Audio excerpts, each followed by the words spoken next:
हेडलाईन्सचे प्रायोजक आहे NBC bearings, लांब पळण्यासाठी। मराठा आरक्षणाबाबतचा आत्ताचा निर्णय सरसकट नाही, भाजप असेपर्यंत ओबीसींवर अन्याय होणार नाही, उपमुख्यमंत्री देवेंद्र फडणवीसांचं वक्तव्य।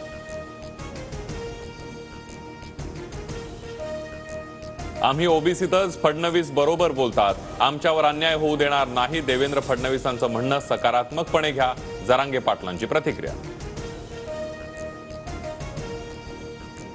स्वाभिमानी मराठा कुणबीमध्ये समाविष्ट होऊन आरक्षण घेणार नाही, केंद्रीय मंत्री नारायण राणे भूमिकेवर ठाम। मराठा कुणबींना ओबीसी आरक्षण दिल्यास ओबीसींवर अतिक्रमण होईल, शिवरायांचा इतिहास असलेल्या मराठा समाजाचं खच्चीकरण होणार नाही याची काळजी घ्या, राणेंची सरकारला विनंती।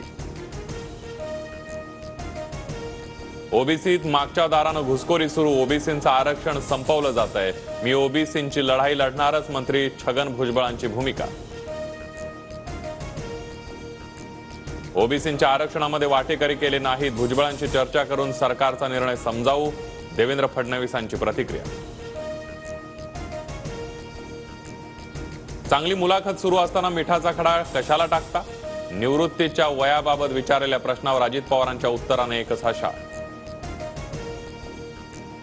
राष्ट्रवादी आमदार अपात्रता प्रकरणामध्ये कोर्टाकडून विधानसभा अध्यक्षांना 2 आठवड्यांची वेळ, 15 फेब्रुवारीपर्यंत निर्णय घ्या, सुप्रीम कोर्टाचे आदेश।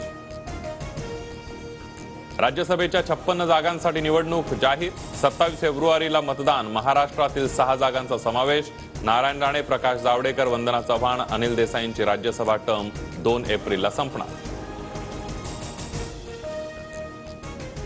महामंडलेश्वर शांतिगिरी महाराज नाशिकमधून लोकसभा लढवणार, यापूर्वी शांतिगिरी महाराजांनी संभाजीनगरमधून निवडणूक लढवली। महात्मा गांधीजींची हत्या नथुराम गोडसेने केली नाही, रणजित सावरकरांचा make sure Gandhi is dead पुस्तकातून दावा। रोहित पवारांचा गुलाबराव पाटील यांच्या विरोधात 100 कोटींचा अब्रूनुकसानीचा दावा, प्रसार माध्यमात खोटी वक्तव्य केल्याप्रकरणी पुणे न्यायालयामध्ये अब्रूनुकसानीचा दावा दाखल।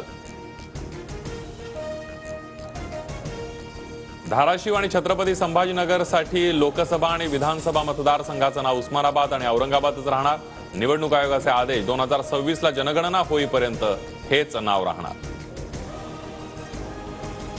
हेडलाईन्सचे प्रायोजक आहे एनबीसी बेरिंग्स, लांब पळण्यासाठी।